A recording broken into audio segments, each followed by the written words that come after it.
네, 그럼 이번에는 레고랜드 관련 취재를 해온 취재 기자와 함께 좀 더 얘기 나눠보도록 하겠습니다. 정창영 기자 나와 있습니다. 정 기자, 사흘에 걸쳐 우리가 보도를 해왔는데요. 레고랜드 주변 교통 문제가 좀 심각한 것 같습니다. 어느 정도인지 좀 먼저 설명을 해주시죠. 네, 그렇습니다. 레고랜드 준공까지는 한 달, 또 개장까지는 2달여 남아있는 시점입니다. 이 시점에서 과연 밀려 들어오는 차량들이 지금 현재 춘천시 교통망이 버텨낼 수가 있는지가 논란이 되고 있는데요. 지난달 주말 기준으로 고속도로를 통해 춘천을 다녀간 차량들은 모두 39,880대로 2026년 주말 기준 레고랜드의 하루 예측 교통량이 26,382대인 걸 감안하면 앞으로 60% 넘는 차량들이 춘천으로 몰리게 됩니다. 또한 레고랜드의 개장과 폐장 시간도 문제가 되고 있습니다. 개장 시간은 오전 10시, 폐장 시간은 오후 5시로 예상되면서 춘천의 출퇴근길과 맞물려 교통 문제는 더 심각해질 것으로 보입니다. 네, 그렇다면 차량 유입량이라든지 개장 시간 이런 것들은 충분히 예측할 수 있는 상황이었단 말이에요. 그렇다면 관련 대책들이 있으면 이런 문제들이 크게 나타나지 않을 것 같은데 교통 대란이 불거지는 우려가 나오는 이유는 뭐라고 보면 될까요? 네, 가장 큰 문제점은 춘천대교가 유일한 진입로라는 점입니다. 춘천대교를 진입하기 위해서는 영소로에서 좌회전 또는 우회전을 하거나 춘천역 하부도로로 진입해야 되는데 결국 레고랜드를 가기 위해 춘천대교에서 만나게 됩니다. 이 때문에 4,200대 규모의 레고랜드 주차장에서 지정체가 발생하면 그 여파는 영서로 또 춘천대교까지 이어지면서 지정체가 반복될 것으로 보이고요. 또한 생활권을 잇는 영서로의 지체는 춘천 도심으로까지 번질 것으로 보입니다. 네, 이제 개장이 2달여 남았는데 그렇다면 하루빨리 관련된 대책이 좀 필요할 것 같은데요. 어떻습니까?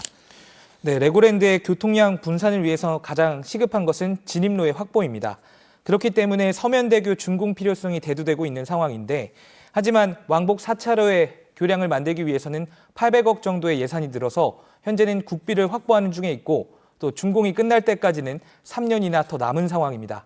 그렇기 때문에 춘천시가 늦장 대응했다라는 비판이면서 춘천시는 단기적인 대책들을 내놨습니다.